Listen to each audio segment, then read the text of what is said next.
क्योंकि जब बाबा साहब अम्बेडकर एक व्यक्ति होकर इस पूरे देश में परिवर्तन ला सकते थे, यदि हमें इस वर्ग के माध्यम से 10 लोग भी ऐसे मिलेंगे जो राष्ट्रीय विचार से रूबरू होंगे, राष्ट्रीय विचार उनके अंदर मन में निहित होगा, तो भी इस वर्ग की सार्थकता रहने वाली है। और हम बाबा साहब भीमराव अम्बेडकर को न केवल अपना आदर्श, अपितु अगर हम अनुसूचित जाति वर्ग की दृष्टि से देखें तो किसी उनका व्यक्तित्व हमारे लिए ईश्वरीय दर्जा रखता है, और हम उन्हें अपने ईश्वर का दर्जा देते हैं। और हमारे मन में ऐसी मान्यता है कि जिस स्वतंत्रता और समानता के समाज में हम रह रहे हैं, वह यदि संभव हो पा रहा है तो उसके पीछे कोई व्यक्तित्व है तो बाबा साहब अम्बेडकर जी का। हमारे पूर्व वक्ता आदरणीय सूरज जी ने बाबा साहब अम्बेडकर जी के बारे में उनके जन्म से लेकर, उनकी शिक्षा से लेकर और उनके सामाजिक कार्यों पर थोड़ा प्रकाश डालने का प्रयास किया। आप सब युवा पीढ़ी है और बाबा साहब अम्बेडकर के बारे में किताबों के माध्यम से, भिन्न भिन्न कार्यक्रमों के माध्यम से जानकारियां प्राप्त करते रहते हैं और जानकारियां आपको मिलती भी रहती हैं। परंतु हमें बाबा साहब अम्बेडकर के राष्ट्रीय विचार के बारे में जानकारी प्राप्त होनी चाहिए, क्योंकि अनुसूचित जाति वर्गों को यदि सबसे ज्यादा भ्रमित करने का काम किया जाता है तो वह बाबा साहब के विचारों को आगे रखकर और समाज में ऐसा विमर्श चलाया जाता है जिस विमर्श का परिणाम यह होता है कि समाज के अंदर एक ऐसा भाव उत्पन्न होता है कि हमारे साथ जिस प्रकार का भेदभाव हो रहा है या हमारे साथ जो ऊंच नीच का व्यवहार हो रहा है वह केवल हमारे हिंदू समाज में ही हो रहा है। परंतु क्या बाबा साहब अम्बेडकर जी ऐसा मानते थे? क्या बाबा साहब अम्बेडकर जी के राष्ट्रीय विचारों का गहन अध्ययन और चिंतन हमने किया है? इसलिए बाबा साहब अम्बेडकर जी के ऐसा आदर्श समाज चाहते थे जिसमें समानता, स्वतंत्रता और बंधुत्व का भाव, और उस आदर्श समाज में किसी भी प्रकार का भेदभाव नहीं होना चाहिए, और उस समाज में रहने वाले प्रत्येक व्यक्ति को समान अवसर और समानता का अधिकार प्राप्त होना चाहिए। और बाबा साहब के मन में समरस समाज और राष्ट्रवाद की भावना बहुत गहराई तक विद्यमान थी।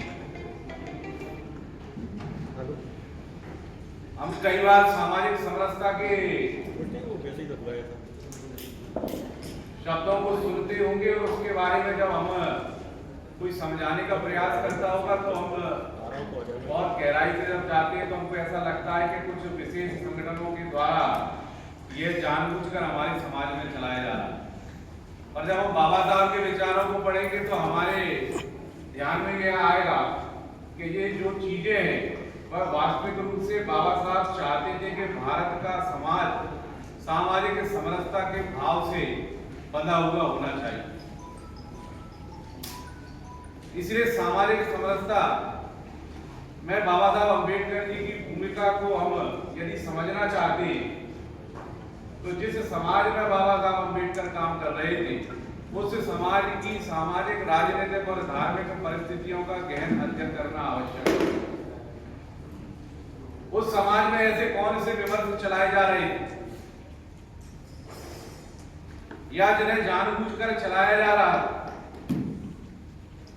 एक और उस समाज में विदेशी ताकतें थी, दूसरी ओर उस समय समाज में ऐसी नकारात्मक शक्तियां थी जो नकारात्मक विमर्श के माध्यम से समाज में, विशेषकर हिंदू समाज में, आपसी प्रेम,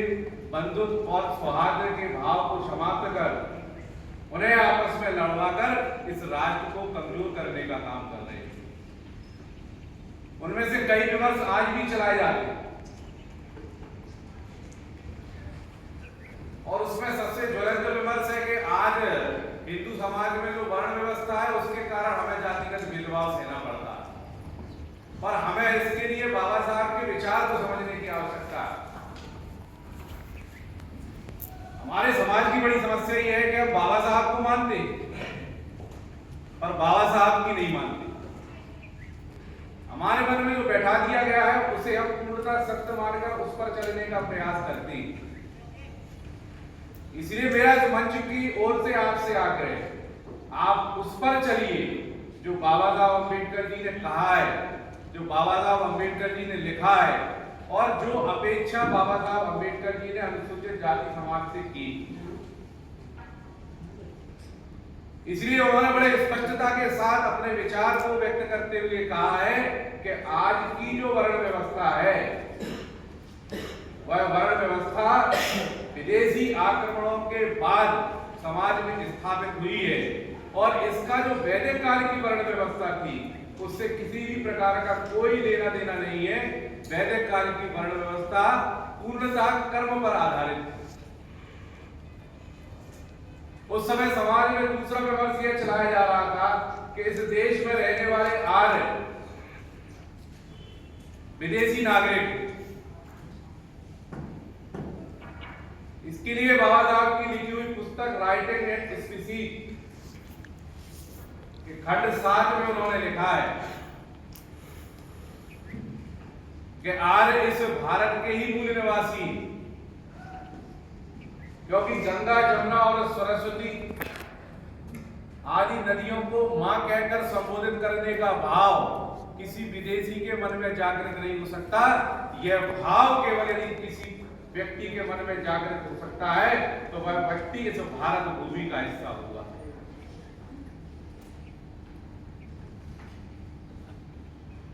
शूद्रों के बारे में भी उन्होंने अपनी बड़े विचारों को स्पष्टता के साथ लिखा है। उन्होंने अपनी पुस्तक हु वेयर शूद्रास के पृष्ठ क्रमांक 80 में बड़े स्पष्टता के साथ लिखा है कि शूद्र आर्य समाज का ही एक अंग है और वास्तविक रूप से वह क्षत्रिय है। इसलिए विदेशी लेखकों द्वारा जो विमर्श हमारे समाज में स्थापित किया गया था उस हिंदू समाज को तोड़ने वाले उस विमर्श के कुचक्र को तोड़ने का काम बाबा साहब अम्बेडकर जी ने किया।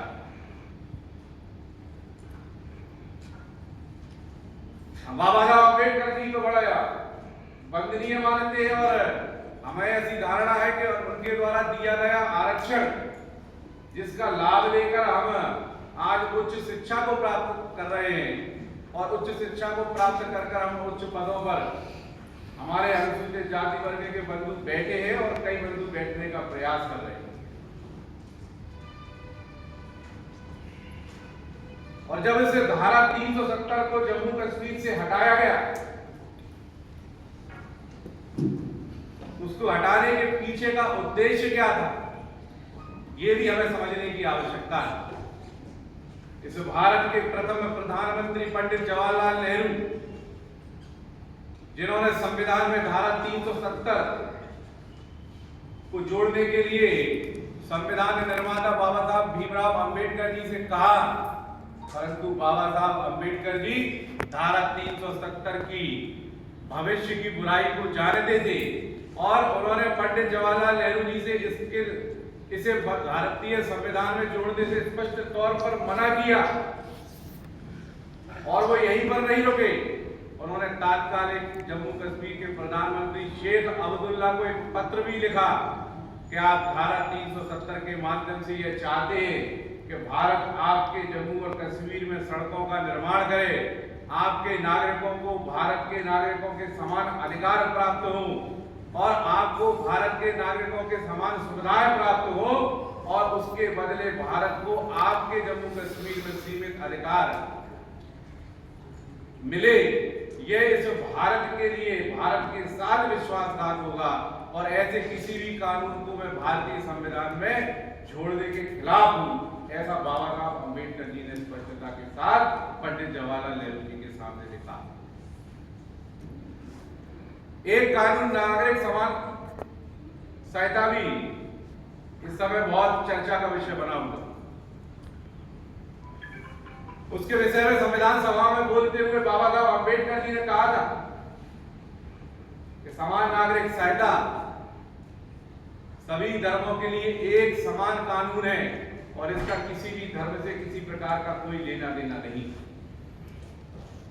बाबा साहब के ये विचार आपको जानकारी में होना चाहिए। इसीलिए जब बाबा साहब के विचारों को आगे रखकर जो शक्तियां हमारे हिंदू समाज के भाइयों के आपसी प्रेम सौहार्द और बंधुत्व के भाव को समाप्त करने का प्रयास कर रही हैं, तो हमें उनसे भी यह विमर्श पूछना चाहिए कि बाबा साहब ने इन विचारों को न केवल कहा अपितु अपनी पुस्तकों में भी इसको उन्होंने उल्लेख किया है। इस बारे में आपका क्या मत है? तो मैं समझता हूं कि जब आप इस प्रकार के प्रश्न उनसे करेंगे तो वे निरुत्तर होंगे। ऐसे ये कुछ विषय हैं जिन्हें आज इस शिविर में छूने की आवश्यकता थी, क्योंकि जिसे हम अपना आदर्श मानते हैं, अपना ईश्वर मानते हैं और जिसके बताए रास्ते पर हम चलने का प्रयास कर रहे हैं, जिनके बताए रास्ते पर हम चलना चाहते हैं, वह वास्तविक रूप से इस भारतवर्ष के बारे में क्या सोचते थे, इसकी जानकारी हम सब छात्र बंधुओं को होनी चाहिए। क्योंकि आप इस भारत के भविष्य और अपनी भविष्य को